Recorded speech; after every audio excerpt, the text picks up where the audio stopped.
remand order was issued yesterday by Justice Emeka Nwite of the Federal High Court in Abuja to remand embattled Nigerian blogger Isaac Bristol, also known as Pidom, at the Kuje Correctional Center. The defendant's arraignment by the Nigerian police force are bordered on charges including money laundering, cybercrimes, and falsely levying a money laundering allegation against Nigerian President Bola Tinubu. The arrest of journalists has been making rounds recently, especially after the arrest of Pidom, who has also been remanded in prison. But during his trials, we also heard that David Hundeyin has also been declared wanted by the police.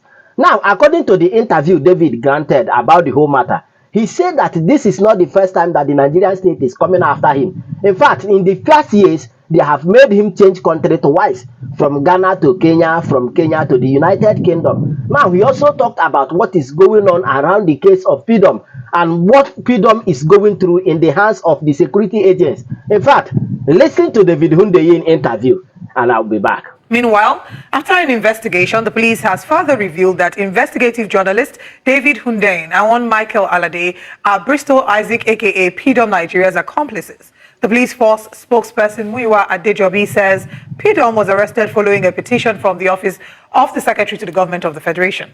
A video circulated online showing Isaac and his legal team led by Deji Adeyandju in court after he pleaded not guilty to the 9-count charge leveled against him. Joining us now to discuss this and dissect this is the wanted investigative journalist, David Hundeyin. Good morning, David. Thank you very much for joining us. You are, again, you're wanted, and I know that this isn't your first review, but I think it's important to ask. Right now is a really sensitive time for Nigerians. More importantly now, it's a sensitive time for you as well. How are you? I'm fine. I'm perfectly fine. As you rightly said, this isn't the first time the Nigerian state is coming after me in this manner. As recently as last year, there was a high-level attempt that was made by the National Intelligence Agency to illegally abduct me internationally from a foreign country. So it's been worse than this. And there have been other attempts that were made. There was an attempt to render me stateless. In the past year alone, I've had to change country twice. So when the attempt was made to illegally abduct me from Ghana, then I had to flee to Kenya. And then when the attempt was made to render me stateless in Kenya, then I had to move to the UK. So this is par for the course, and this is the price that you have to pay, unfortunately, when, as I said earlier, you decide to tell the truth when it's not fashionable to do so, and when you're doing so in the face of an establishment or a regime that sees truth-telling as a direct affront or a threat to it. So, you know, but it is what it is. I did see your reaction yesterday, and of course you tweeted that, you know, your crime is journalism. But, you know, as quickly as you can, you know, give us like a quick breakdown of the trajectory between when, you know, the Pidom account reached out to you online, and then now you've suddenly been named as an accomplice. Did you see this coming?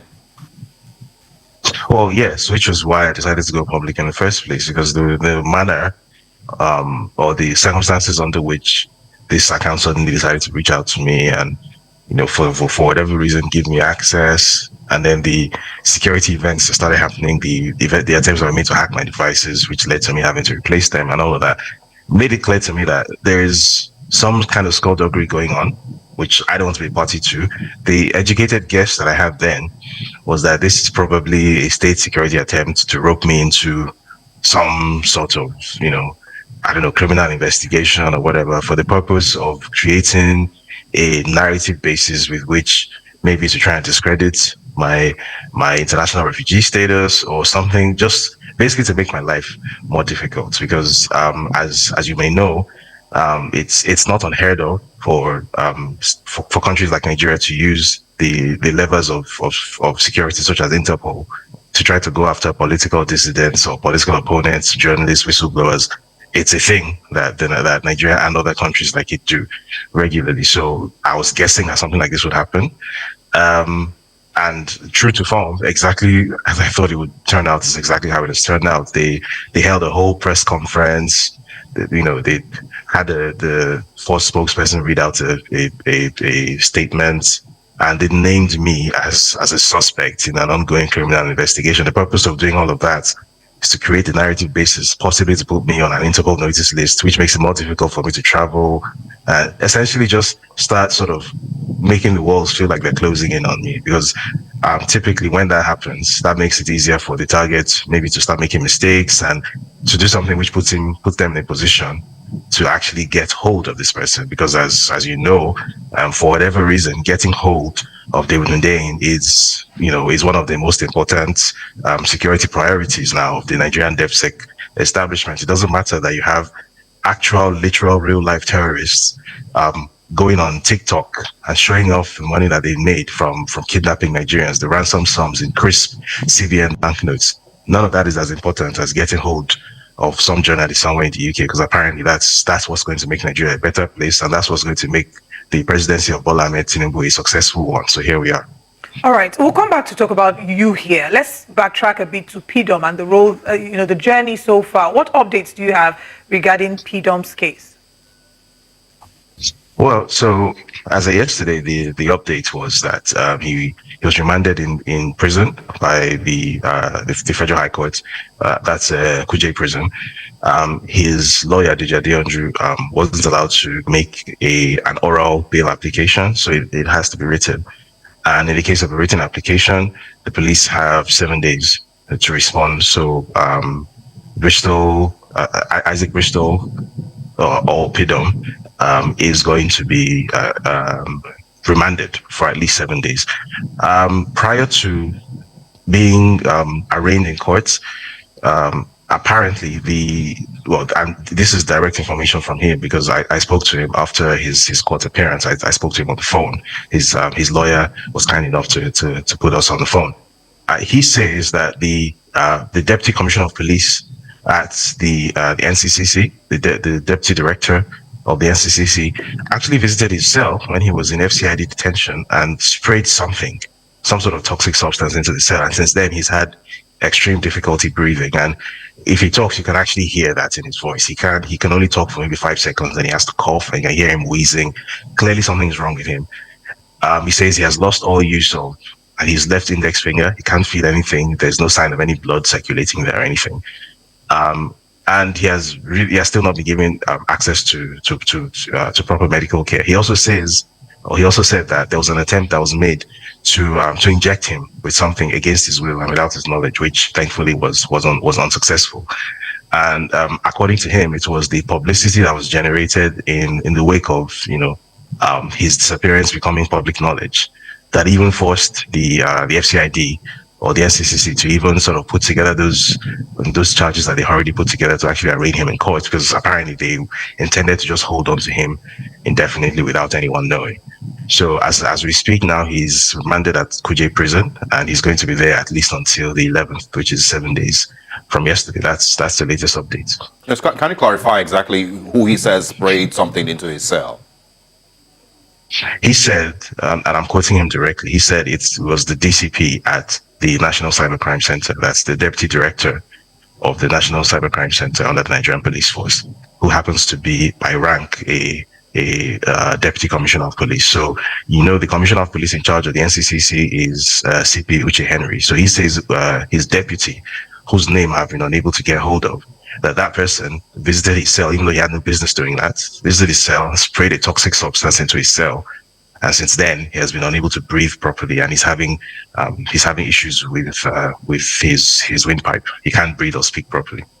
All right. And I'm hoping that, having spoken about this, David, that there'll be some investigation done regarding the allegations of the attempt on his life, even though I don't know how many people have hope about that. But let's talk about treason against these men who were protesting. Some of the arguments that we've seen in support of this would be those who say that treason is attempting to illegally unseat a government, and especially because they were waving Russian flags. What grounds do they have to be able to charge them to treason, the crime punishable by death? Well, first of all, let's be clear on something. Trying someone for treason under a democratic government is almost unheard of. Treason is it's essentially a military offense, right? So you try sort of soldiers who turn into fifth columnists or intelligence agents who decide to play both fields. Those are the people who typically get tried for something like treason, or spies, foreign spies who carry out espionage, right? Now, where you have a group of civilian protesters being tried for treason, that, to the best of my knowledge, is unheard of in Nigeria, even under a military administration. Right? You can say that, oh, so such and such person was holding a Russian flag, or they were calling for the military to take over or whatnot. There have been several such incidents across Africa. It's not unique to Nigeria. As recently as 2021, for example, 2022, when the coup in Burkina Faso, I believe it was, that brought Captain Ibrahim Traore into power, which is currently. In the lead up to that coup, the people of Burkina Faso had been engaged in a nationwide protest movement for weeks. And in that protest movement, there were a lot of things that happened that were far in excess of anything that we saw during the End Bad Governance protests. There were all the flags of all manner of foreign countries that were being flown. Police stations were burnt down. Uniformed men were attacked. All sorts of things took place, and you didn't see anybody get tried for treason when the military government finally came in, because it was understood that at the end of the day, whether it's a civilian government, a military government, whatever form of government, even a monarchy, governments exist at the mercy of the people. If the people don't agree for there to be a government, there is no government. The government can only exist when the people agree for the government to exist. So a government cannot go around sort of just, pardon my French, peeing on a great height from people on people and acting as if it derives no legitimacy from people on the ground and just doing whatever it likes.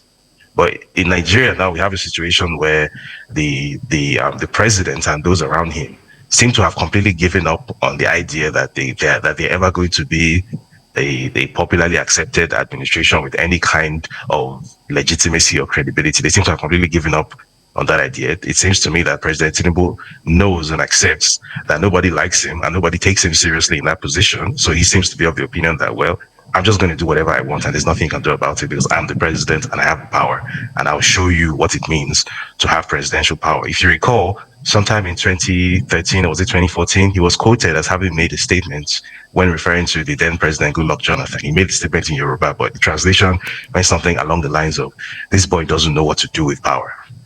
Right. Clearly, now that he's in power, he feels like he knows what to do with power. He understands how to use the levers of state and how to use the tools of the security and defense establishment that he has at his disposal to do just absolutely whatever he likes. So, yes, protesters now are getting charged with treason, which is unprecedented to the best of my knowledge in Nigerian history. In addition to getting charged with treason, they're also getting charged with